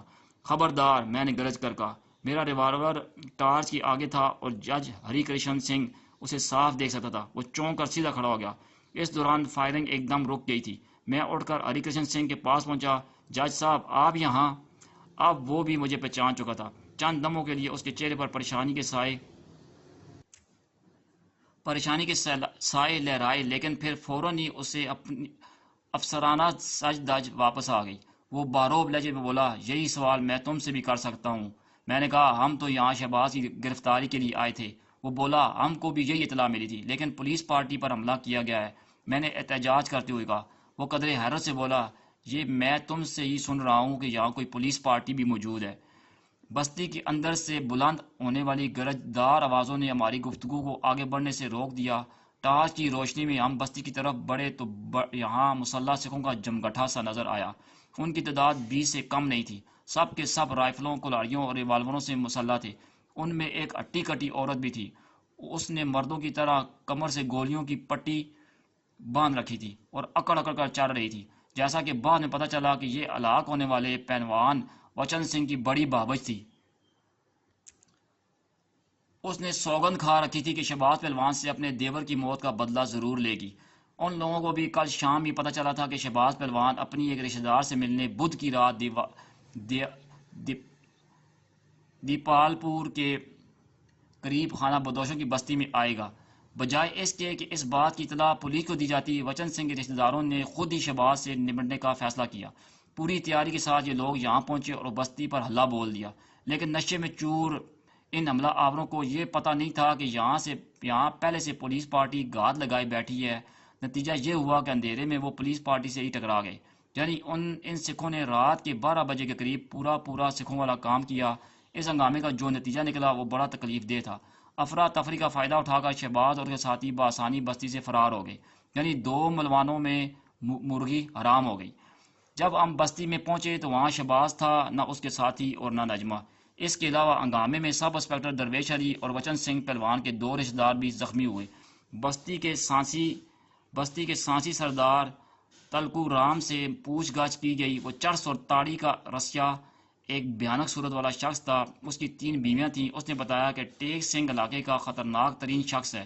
اس سے دشمنی مول لینا کسی کے بس کا روگ نہیں۔ پولیس کی صورت تو یہاں کبھی کبھار ہی دیکھنے میں آتی ہے، جبکہ ٹیک سنگھ ہر وقت پورن کچھ میں دندناتا رہتا ہے۔ سردار تلکو رام نے کہا، مائی باپ، پرسوں ٹیک سنگھ کا آرڈر آیا تھا۔ اس نے بستی سے 2 جوان لڑکیاں منگوائی تھیں۔ ساتھ ہی یہ بھی کہا تھا کہ بدھ کی رات کو میرے کچھ مہمان تمہارے پاس آئیں گے، ان کی اچھی طرح خاطر تواضع کرنا اور مہمانوں میں جو لڑکی ہوگی اسے حفاظت سے دیالپور چھوڑ آنا۔ سردار تلکو رام بڑا مسکین بن رہا تھا۔ مجھے معلوم تھا وہ جتنا مسکین بن رہا ہے اتنا ہے نہیں۔ اگر اس نے ٹیک سنگھ کے موج میلے کے لیے بستی کی لڑکیاں بھیجی تھیں تو ضرور ٹیک سنگھ سے کچھ لیا بھی ہوگا۔ یہاں کے سارے خانہ بدوش، ڈاکو اور مفرور وغیرہ جیو اور جینے کے 2 کے اصول پر عمل کرتے تھے، مل جل کر قانون کی دھجیاں اڑاتے تھے، اور جب کوئی ایک پکڑا جاتا تھا تو سارا الزام دوسرے پر دھر دیا جاتا تھا۔ میں نے سردار سے پوچھا کہ جو لڑکیاں پرسوں بھیجی گئی وہ اب کہاں ہیں؟ اس اچانک سوال پر سردار گڑبڑا گیا۔ پہلے اس نے جھوٹ بولنے کے لیے منہ کھولا، لیکن پھر ارادہ بدل دیا۔ مرگل سی آواز میں بولا، وہ شہباز پہلوان کے ساتھ ہی واپس آئی ہیں، اس وقت دوسرے خیمے میں ہے۔ میں نے کہا، انہیں بلاؤ۔ ایک شخص سردار کے اشارے پر لڑکیوں کو لینے چلا گیا۔ مجھے الجھن ہو رہی تھی۔ ابھی کچھ دیر پہلے مخبر سلو نے اطلاع دی تھی کہ شہباز پہلوان بستی میں داخل ہوا تو اس کے ساتھ 4 گھوڑ سوار تھے۔ اب سردار بتا رہا تھا کہ 2 لڑکیاں بھی تھیں۔ میں نے اس سلسلے میں پوچھ گچھ کی تو پتہ چلا کہ شہباز کے ساتھ 4 نہیں 2 آدمی تھے۔ دوسرے 2 گھوڑوں پر لڑکیاں تھیں۔ تھوڑی ہی دیر میں لڑکیاں ہمارے سامنے آ گئیں۔ ان کی عمریں 18 اور 22 برس کے درمیان تھیں، رنگ سانولے اور صورتیں بھی واجبی سی تھیں۔ شاید کسی وقت وہ خوبصورت رہی ہوں گی، لیکن ٹیک سنگھ جیسے مردوں کے ساتھ راتیں کالی کر کے ان کا رنگ روپ اڑ چکا تھا۔ انسپکٹر اروڑا نے ایک علیحدہ خیمے میں لے جا کر لڑکیوں سے پوچھ گچھ کی۔ قریباً آدھا گھنٹہ بعد وہ باہر نکلا۔ اس دوران میں دوسرے لوگوں کے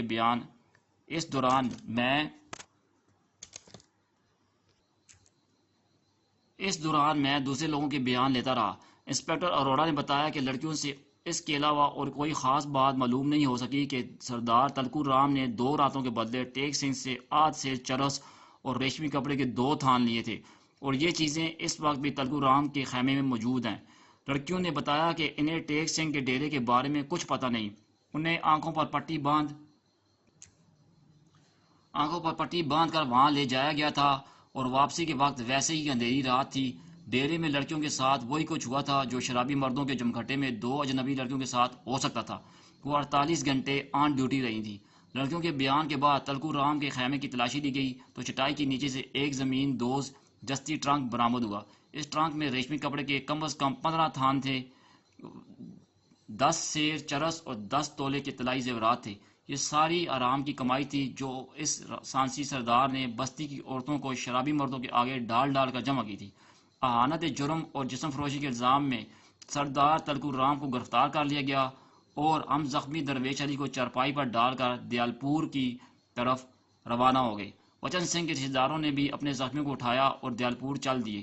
طبی امداد ملنے سے سب انسپیکٹر درویش علی کی جان بچ گئی، لیکن اس واقعے نے مجھے بہت بدل کر رکھ دیا۔ میں بالکل غیر جانبداری سے اپنی ڈیوٹی انجام دے رہا تھا اور قانون کا محافظ بن کر قانون کے مجرم کو ہتھکڑی لگانا چاہتا تھا، لیکن دوسری طرف پہلوان وچن سنگھ کے لواحقین اسے سکھوں کا مسئلہ بنانے پر تلے ہوئے تھے۔ ان کے دماغ میں یہ بات گھسی ہوئی تھی کہ مسلمان پہلوان نے سکھ پہلوان کو قتل کیا ہے، اب مسلمان پہلوان کو انجام تک پہنچانا سکھوں کی ذمہ داری ہے۔ اور تو اور سول جج ہری کرشن جیسا شخص بھی بندوق ہاتھ میں لیے دندناتا پھر رہا تھا۔ بجائے اس کے کہ وہ پولیس کی مدد کرتا، اس نے اپنی جلد بازی سے بنا بنایا کام بگاڑ دیا تھا۔ اب شہباز پہلوان پھر آزاد تھا اور ڈیک نالا پار کر چکا تھا۔ سوچ بچار کے بعد میں نے فیصلہ کیا کہ خود کو اس کیس سے الگ کر لوں۔ مجھے شہباز سے کوئی ہمدردی تھی، نہ وچن سنگھ کے رشتہ داروں سے کوئی بیر۔ اس معاملے میں الجھ کر میں خود خواہ مخواہ عذاب میں مبتلا ہو رہا تھا۔ جو کام بھی کر رہا تھا وہ کوئی اور پولیس انسپیکٹر بھی کر سکتا تھا، اور اگر کوئی دوسرا نہیں کر سکتا تھا تو وچن سنگھ کے رشتہ دار تو کر ہی سکتے تھے۔ میں نے ایس پی صاحب کے نام ایک درخواست لکھی کہ تھانے میں کام کی زیادتی کے سبب میرا جیون میں رہنا ضروری ہے، لہذا وچن سنگھ قتل کیس کے معاملے میں انسپیکٹر اروڑا کے ساتھ کسی دوسرے انسپیکٹر کو اٹیچ کر دیا جائے۔ جس روز میں نے ایس پی کے دفتر یہ درخواست بھیجی، اس سے اگلے روز ڈاک کے ذریعے مجھے خط موصول ہوا۔ یہ خط جیون تھانے کے ایڈریس پر تھا۔ میں نے لفافہ کھولا اور یہ جان کر حیران رہ گیا کہ خط لکھنے والا شہباز پہلوان ہے، یعنی وہ اشتہاری ملزم جس کی خاطر ہم کئی ہفتے پورن کچھ کی خاک چھانتے رہے۔ یہ خط شہباز پہلوان نے اپنے کسی پڑھے لکھے ساتھی سے لکھوایا تھا، تاہم خط کے آخر میں اس نے اپنا انگوٹھا لگایا ہوا تھا۔ خط کا مختصر مضمون اس طرح تھا: انسپیکٹر نواز خان، میں مجرم نہیں تھا، سیدھا سادہ پہلوان تھا۔ اگر آج میں قاتل ہوں تو اس میں سارا قصور تم پولیس والوں کا ہے۔ اب تم میری تلاش میں چھاپے مار رہے ہو، میری گرفتاری کے لیے بے گناہوں کو پکڑ رہے ہو اور تکلیفیں دے رہے ہو۔ یاد رکھو، جو بو رہے ہو وہ کاٹنا پڑے گا، اسی طرح جیسے نہال سنگھ نے کاٹا۔ میں نے اس مختصر خط کو کئی بار پڑھا۔ تحریر کو جانی پہچانی محسوس ہو رہی تھی، بڑی نرمی کے ساتھ لمبے لمبے حرفوں میں لکھا گیا تھا۔ اچانک میں نے تحریر شناخت کر لی، یہ 100% نرس نجمہ کی لکھائی تھی۔ نرس نجمہ نے مقتول انسپیکٹر نہال سنگھ کو لکھ کر دیا تھا کہ شہباز پہلوان سے اس کا کوئی ناجائز تعلق نہیں ہے، اور نہ ہی وچن سنگھ کی موت کے بعد اس سے ملی ہے۔ یہ اعتراف نامہ اب تک میرے پاس موجود تھا۔ میں نے دونوں تحریروں کا موازنہ کیا اور مجھے 100% یقین ہو گیا کہ خط اصلی ہے اور شہباز نے نجمہ سے لکھوا کر بھیجا ہے، جو اپنے بہنوئی کے ساتھ اب اس کے ڈیرے پر ہے۔ خط پر کپورتھلا کے ایک ڈاکخانے کی مہر لگی ہوئی تھی۔ میں جانتا تھا اس ڈاکخانے میں جانے سے کچھ حاصل نہیں ہوگا۔ میں نے خط کو لاپرواہی سے دراز میں پھینک دیا۔ اسی شام میں گھومنے کے لیے باہر کھیتوں میں گیا تو شہباز پہلوان کے چھوٹے بھائی ایاز عرفی ایاسی سے ملاقات ہوئی۔ وہ ان دنوں قصبے میں ہی تھا، اکھاڑے میں زور کر کے آ رہا تھا، سارا جسم مٹی میں لتھڑا ہوا تھا۔ بھائی کی طرح اس کا کاٹ بھی اچھا تھا، دیکھنے میں دیو نظر آتا تھا۔ اس نے جھک کر سلام کیا۔ میں نے پوچھا، کہاں جا رہے ہو؟ بولا، آپ ہی کی طرف جا رہا تھا، ایک بڑی ضروری بات کرنی تھی آپ سے۔ میں نے کہا، اس حالت میں میری طرف آ رہے تھے کیا؟ بہت پسوڑی والی بات ہے۔ شرمندہ ہو کر بولا، جی نہیں، ابھی تو کنویں پر جا رہا تھا، وہاں سے نہا کر سیدھا آپ ہی کی طرف آنا تھا۔ میں نے کہا، تو ٹھیک ہے، نہاؤ، میں بھی اتنی دیر میں چکر لگا کر واپس آ جاتا ہوں۔ میں تھوڑی سی ہوا خوری کر کے واپس آیا تو ایازی تھانے میں آیا بیٹھا تھا۔ کہنے لگا، تھانے دار جی، مجھے پتہ چلا ہے کہ آپ شہباز والے کیس سے علیحدہ ہو گئے ہیں۔ میں نے جواب دیا، ابھی ایسا ہوا تو نہیں، لیکن ہو بھی جائے تو تمہیں اس میں کیا اعتراض ہے؟ کہنے لگا، جناب مجھے اتنی جرت نہیں کہ اعتراض کر سکوں، میں تو صرف درخواست ہی کر سکتا ہوں، اور میری درخواست یہ ہے کہ آپ اس معاملے سے پیچھے نہ ہٹیں۔ آپ ہٹ گئے تو ہم سب کی زندگی خطرے میں پڑ جائے گی۔ میں نے کہا، پہیلیاں نہ بجھواؤ، جو بات ہے کھل کر بیان کرو۔ جواب میں ایازی نے کہا، لالا شہباز اتنا بدل گیا ہے کہ اب اسے لالا کہتے بھی شرم آتی ہے۔ غیر تو غیر، اب وہ اپنوں کو بھی جان سے مارنے کی دھمکیاں دینے لگا ہے۔ ہمارا ایک ماما بالکل سیدھا سادہ اور بھلا مانس آدمی ہے۔ لالے نے ایک دفعہ اپنے ایک یار کے لیے مامے کی لڑکی کا رشتہ مانگا تھا۔ زبانی کلامی بات ہو گئی تھی، لیکن پھر معاملہ خراب ہو گیا۔ یہ رشتہ جوڑ کا نہیں تھا، اس لیے مامے نے انکار کر دیا۔ اب اس لڑکی کی شادی ہوئے بھی 3-4 مہینے ہو چکے ہیں۔ لالے نے مامے کو پیغام بھجوایا ہے کہ وہ بیٹی کو طلاق دلا کر اس کا رشتہ پہلی جگہ پر کر دے، ورنہ بڑا فساد ہوگا۔ اسے بیٹی اور داماد دونوں سے ہاتھ دھونے پڑیں گے۔ اب وہ میاں بیوی چھپتے پھر رہے ہیں۔ مامے کو الگ اپنی فکر پڑی ہوئی ہے۔ وہ بیچارہ پرانا مریض ہے، اب بالکل چرپائی سے لگ گیا ہے۔ لالے نے ماں کو بھی دھمکی دی ہے کہ اب اس معاملے میں بالکل نہ آئے، ورنہ اسے بھی پچھتانا پڑے گا۔ ایاز احمد نے پوری تفصیل سے یہ بات بتائی، پھر رو دینے والی لہجے بولا، تھانے دار جی، آپ اس معاملے میں بالکل ڈھیل نہ ڈالیں۔ لالے اور اس کتے ٹیڑھ سنگھ کو پکڑنا بس آپ ہی کے بس کا روگ ہے۔ میں نے ایازی کے خیالات پوری توجہ سے سنے۔ وہ شہباز کے خلاف غم و غصے سے بھرا ہوا تھا۔ ظاہر ہے اس غم و غصے کی سب سے بڑی وجہ یہی تھی کہ شہباز نے اس کی محبوبہ پر نہ صرف ناجائز قبضہ جمایا تھا، بلکہ اسے بری طرح مارا پیٹا تھا۔ جہاں تک ماموں والی بات کا تعلق ہے، مجھے اس میں زیادہ وزن محسوس نہیں ہوا۔ شاید ایازی مجھے ہوشیار کرنے کے لیے یہ واقعہ بیان کر رہا تھا۔ یہ بھی ممکن تھا کہ تھوڑی بہت بات ہو اور ایازی نے اسے بڑھا چڑھا کر میرے سامنے پیش کر دیا۔ جب تک میں اس واقعے کے اصل کرداروں سے نہ ملتا، کوئی معتبر رائے قائم نہیں کی جا سکتی تھی۔ میں نے ایازی کو سمجھایا کہ وہ اپنی عمر سے بڑی بات نہ کرے، میں جانتا ہوں مجھے کیا کرنا ہے اور کیا نہیں۔ پھر میں نے اسے تسلی دیتے ہوئے کہا کہ میں اس کے ماموں سے ملوں گا، اور اگر کوئی خطرے والی بات ہوئی تو اس کا سدباب کروں گا۔ میں نے ماموں سے ملنے کا ذکر کیا تو ایازی بکھلا سا گیا۔ کہنے لگا، نہیں، جتنی بات تھی وہ میں نے بتا دی ہے۔ مامے نے ہی مجھے آپ کی طرف بھیجا تھا، وہ کافی بیمار تھا مامے نے ہی مجھے آپ کی طرف بھیجا تھا، وہ کافی بیمار ہیں، ہلنا جلنا بھی مشکل ہو رہا ہے۔ میں فوراً سمجھ گیا کہ لڑکے نے بات کا بتنگڑ بنایا ہے۔ وہ چند الٹی سیدھی باتیں کر کے میرے پاس سے چلا گیا، لیکن پھر صرف 2 روز بعد ایک ایسا واقعہ ہو گیا کہ مجھے وہی کرنا پڑا جو ایازی چاہتا تھا۔ یہ واقعہ اتنا سنگین تھا کہ مجھے ایک بار پھر پوری تندہی کے ساتھ شہباز کی تلاش میں نکلنا پڑا۔ اس دفعہ اس تلاش میں فرض شناسی کے ساتھ ذاتی غم و غصہ بھی شامل تھا۔ میرا دل چاہ رہا تھا کہ شہباز سامنے ہو اور میں اسے گولی سے اڑا دوں۔ اس روز مجھے تھانے میں ضروری کام تھا، اس لیے عشاء کی اذان دفتر میں ہی ہو گئی۔ 8 بجے کے قریب میں اٹھنے کی تیاری کر ہی رہا تھا کہ ایک سنتری ہانپتا ہوا اندر آیا۔ اس نے کہا، جناب، سنا ہے آپ کے کوارٹر میں آگ لگ گئی ہے۔ پھر اس نے جلدی سے کمرے کی کھڑکی کھولی اور باہر جھانکنے لگا۔ یہ کھڑکی باہر کی گلی میں کھلتی تھی اور قصبے کے مکان کافی دور تک نظر آتے تھے۔ سنتری نے باہر نظر دوڑائی اور پکار کر بولا، وہ دیکھیے جی، لالی نظر آ رہی ہے، دھواں بھی اٹھ رہا ہے۔ میں بھی لپک کر کھڑکی پر پہنچا۔ سنتری نے جو کہا حرف بحرف درست تھا۔ قصبے میں کسی مکان کو آگ لگی ہوئی تھی اور عین ممکن تھا یہ میرا ہی رہائشی کوارٹر ہو۔ دماغ چکرا کر رہ گیا۔ میں اور عملے کے چند افراد افراتفری کی حالت میں کوارٹر تک پہنچے۔ اس بات کی تصدیق راستے میں ہی ہو گئی کہ آگ میرے کوارٹر میں لگی ہے۔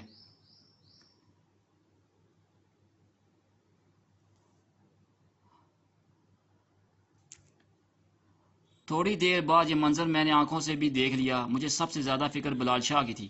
وہ اس وقت میرے کوارٹر میں سو رہا تھا۔ پتہ نہیں اس پر کیا گزری تھی، پورا کوارٹر دھڑا دھڑ جل رہا تھا۔ لوگ قریبی زور سے برتنوں میں پانی بھر بھر کر آگ پر پھینک رہے تھے، لیکن شعلوں کے تیور دیکھ کر اندازہ ہو رہا تھا کہ آگ سب کچھ جلا کر ہی بجھے گی۔ میں نے پاس کھڑے لوگوں سے بلال شاہ کے متعلق پوچھا۔ انہوں نے بتایا کہ وہ باہر نکل آیا ہے۔ چھت پر چڑھ کر اس نے کوارٹر کے پچھواڑے چارے کے ڈھیر پر چھلانگ لگا دی تھی۔ میں لوگوں کے ہجوم میں بلال شاہ کو ڈھونڈنے لگا، جلد ہی وہ مجھے نظر آ گیا۔ وہ ایک قریبی گلی میں دیوار سے ٹیک لگائے کھڑا تھا، ارد گرد محلے والے موجود تھے، کوئی اس کے تھیلیوں پر مالش کر رہا تھا، کوئی پانی پلا رہا تھا۔ دھوئیں کی وجہ سے بلال شاہ کا دم بری طرح اکھڑ گیا تھا۔ جلد ہی میرے تھانے کا عملہ بھی آگ بجھانے میں مصروف ہو گیا۔ 10-15 منٹ کی سخت کوشش کے بعد شعلے سرد پڑ گئے۔ کوارٹر کی صرف 2-3 دیواریں ہی بچ سکی تھیں، باقی چھت اور ساز و سامان سمیت ہر چیز راکھ ہو گئی تھی۔ مجھے زیادہ افسوس ان کاغذات کا تھا جو میری الماری میں رکھے تھے۔ ان میں چند ضروری فائلوں کے علاوہ میری ذاتی ڈائری بھی موجود تھی۔ اس کے علاوہ میرے اہل خانہ کی نادر تصویروں کا ایک البم تھا جس کا نقصان مجھے تا زندگی نہ بھول سکے گا۔ بلال شاہ کی بھی قسمت اچھی تھی جو بچ گیا، ورنہ کوئی کسر نہیں رہ گئی تھی۔ وہ بڑی پکی بلکہ لوہے توڑ نیند سو رہا ہوتا تھا۔ سرانے چھوٹا موٹا بم بھی پھٹ جائے تو اسے کوئی فرق نہیں پڑتا تھا۔ جب آگ لگی تو وہ گہری نیند سو رہا تھا۔ پھر کمرے میں دھواں بار گیا اور دم گھٹنے سے بلال شاہ اٹھ بیٹھا۔ اندھوں کی طرح ہاتھ پاؤں چلاتا وہ دروازے تک پہنچا۔ خوش قسمتی ہی تھی کہ اس کا ہاتھ سیدھا چٹخنی پر پڑا اور وہ دروازہ کھول کر باہر نکل آیا۔ برآمدے کی چھت کا ایک جلتا ہوا حصہ اس کے قریب گرا۔ وہ سانس روکے روکے سیڑھیوں تک پہنچا اور بھاگتا ہوا چھت پر آ گیا۔ کمرے کی چھت کسی بھی وقت گر سکتی تھی۔ اس نے ایک لمحہ ضائع کیے بغیر پچھواڑے میں چارے کے ڈھیر پر چھلانگ لگا دی، لیکن یہاں اس کی قسمت نے تھوڑا سا دھاگ دیا۔ چارے کے قریب ہی لکڑی کی کھرلی پڑی تھی۔ بلال شاہ کا ایک پاؤں چارے پر اور دوسرا کھرلی پر پڑا۔ کھرلی پر پڑنے والے پاؤں میں چوٹ آئی تھی۔ بیچارے کے برے دن آئے ہوئے تھے۔ 1.5 ماہ پہلے وہ سائیکل سے گر گیا تھا، پھر امرتسر کی دیوالی میں جان دیدہ پہلوان نے اسے ادموا کیا۔ اب کھرلی میں گر کر بیچارے کا پاؤں زخمی ہو گیا تھا۔ کوارٹر میں آگ لگنے کی اطلاع سنتے ہی میرے ذہن میں جو سب سے پہلا نام آیا وہ شہباز کا تھا۔ صرف 2 روز پہلے وہ خط کے ذریعے مجھے دھمکی دے چکا تھا کہ میں جو کچھ بول رہا ہوں وہ کاٹنا پڑے گا۔ موقع کے گواہوں نے اس بات کی تصدیق کی کہ میرے کوارٹر کو آگ لگانے والا شہباز ہی ہے۔ میرے پڑوسیوں میں سے ایک نے آگ لگنے کے فوراً بعد پیٹرول کی بو سونگھی تھی۔ وہ بھاگ کر گلی میں آیا تو کوارٹر کے اندرونی دروازے دڑا دڑ جل رہے تھے۔ اس نے 2 ڈاٹا پوش گھڑ سواروں کو دیکھا جو تیزی سے گھوڑے بھگاتے ہوئے گلی کا موڑ گئے۔ ان کے کندھوں پر رائفلیں تھیں اور ایک اپنے جوسے سے پہلوان نظر آ رہا تھا۔ قصبے کے پرچون فروش تایا پرشاد نے بھی تصدیق کی کہ دکان بند کرنے سے پہلے اس نے 2 گھڑ سواروں کو دیکھا تھا۔ وہ کوارٹر کی طرف جا رہے تھے۔ ان میں سے ایک گھڑ سوار کا گھوڑا کافی بڑا تھا اور وہ خود بھی بہت صحت مند نظر آتا تھا۔ دونوں سواروں نے چہرے پگڑیوں میں چھپا رکھے تھے اور لگتا تھا کہ دور سے سفر کرتے آئے ہیں۔ سب سے اہم بیان نائی کرم دین کا تھا۔ کرم دین آگ لگنے کے کوئی 2 گھنٹے بعد قصبے پہنچا۔ میرے جلے ہوئے کوارٹر کو دیکھنے کے بعد اس نے کہا، مجھے یقین تھا قصبے سے کوئی خیر کی خبر نہیں ملے گی۔ وجہ بتاتے ہوئے اس نے کہا، شام سے کچھ ہی دیر پہلے اس کی مدبھیڑ مفرور ٹیک سنگھ اور شہباز سے ہوئی تھی۔ وہ تقریباً 8 گھوڑ سواروں کے ساتھ روہی کی طرف جا رہے تھے۔ نائی کرم دین نے کہا، مجھے دیکھ کر انہوں نے گھوڑے روک لیے۔ شہباز پہلوان نے پوچھا، کدھر سے آ رہا ہے کرموں؟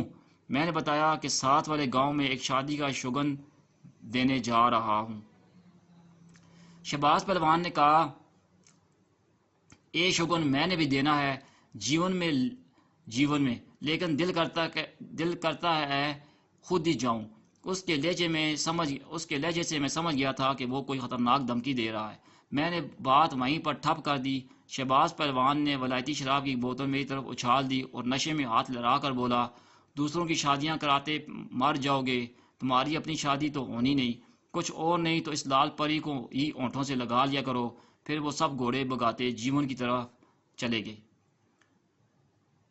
اب یہ بات ثبوت کو پہنچ چکی تھی کہ آگ لگنے سے چند گھنٹے پہلے شہباز اور ٹیک سنگھ اس علاقے میں موجود تھے اور کسی خطرناک ارادے سے جیون کی طرف آ رہے تھے۔ اب وہ ارادہ پورا ہو چکا تھا۔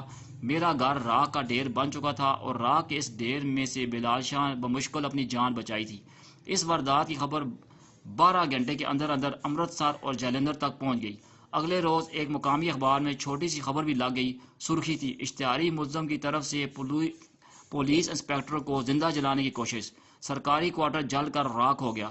یہ کوئی معمولی بات نہیں تھی۔ شہباز اور ٹیک سنگھ کی گرفتاری کے لیے ایک بار پھر تندی سے کوشش شروع ہو گئی۔ انگریز ایس پی صاحب نے اسی روز مجھے امرتسر بلایا۔ تسلی تشبیہ دینے کے بعد کہا گارڈ جو کرتا ہے بہتری کرتا ہے۔ ہم ملزم کے خلاف ڈھیلے پڑ گئے تھے، اب اس نے اونچا وار کر کے ہمیں ہوش دلایا ہے، اب وہ گرفتار ہو کر رہے گا، ہم اسے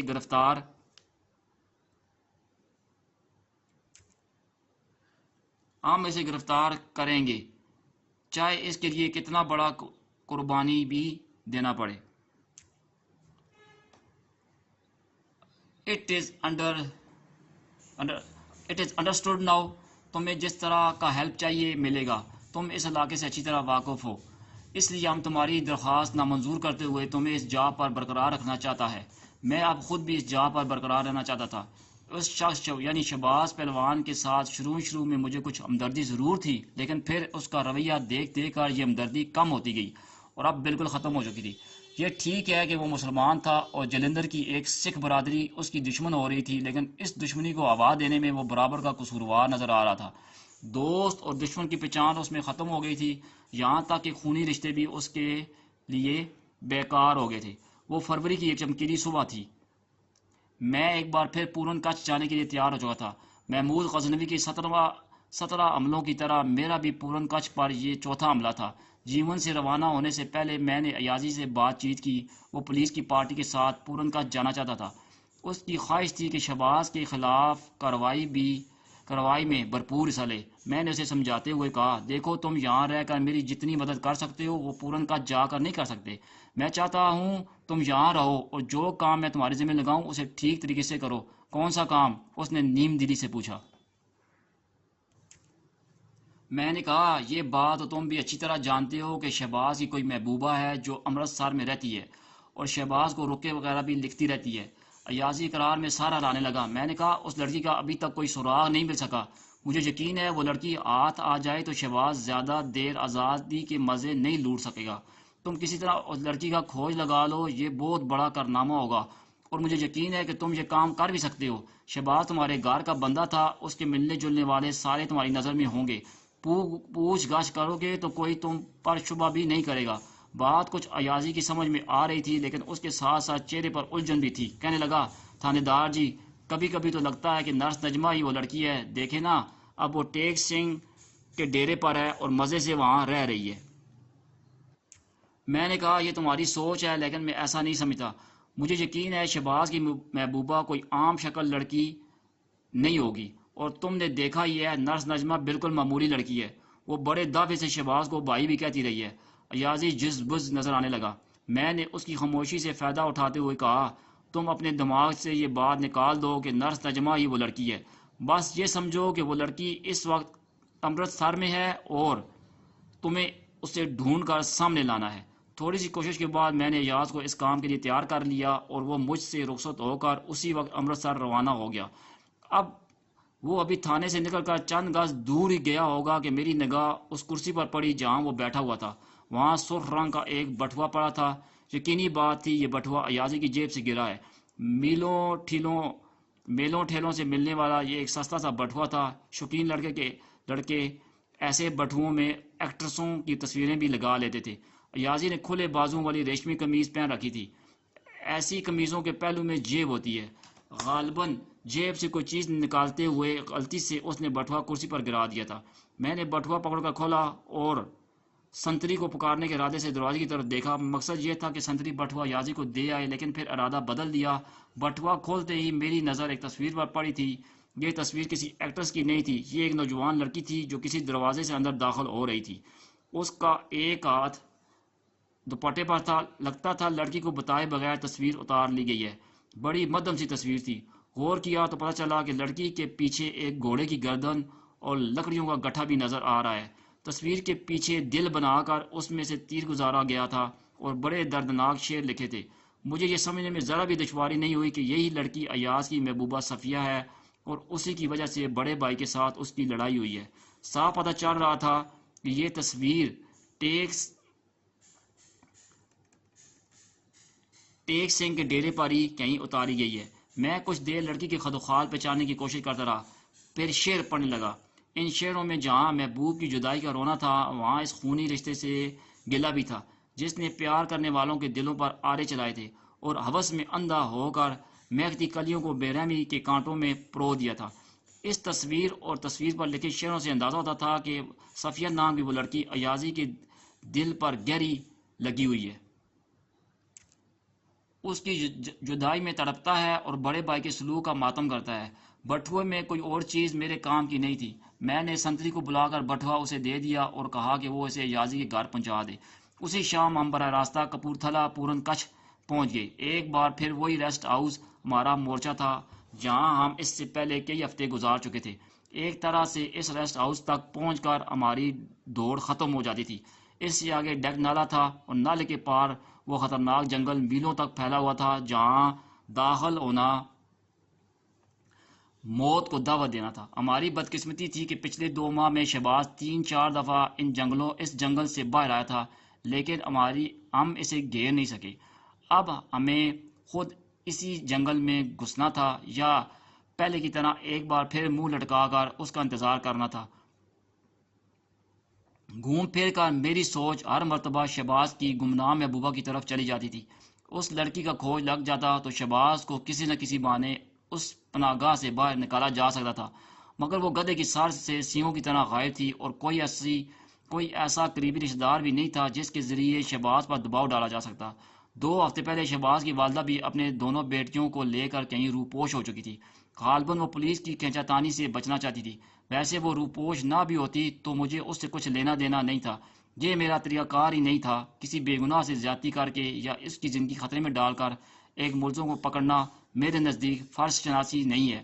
شہباز کے چھوٹے بھائی ایازی نے ہاتھ سے لکیریں کھینچ کر ہمیں ایک نقشہ بنا دیا۔ اس نقشے میں ٹیک سنگھ کے مرکزی ڈیرے تک پہنچنے کے مختلف راستے دکھائے گئے تھے۔ ساتھ ساتھ ان ٹھکانوں کی نشاندہی بھی کی گئی تھی جہاں مسلح آدمیوں سے مڈبھیڑ ہو سکتی تھی۔ ایسا ہی ایک نقشہ ہمارے پاس بھی موجود تھا۔ میں اور انسپکٹر اروڑہ یہ دونوں نقشے سامنے پھیلا کر بیٹھ گئے اور 2 روز مسلسل سوچ و بچار کرتے رہے۔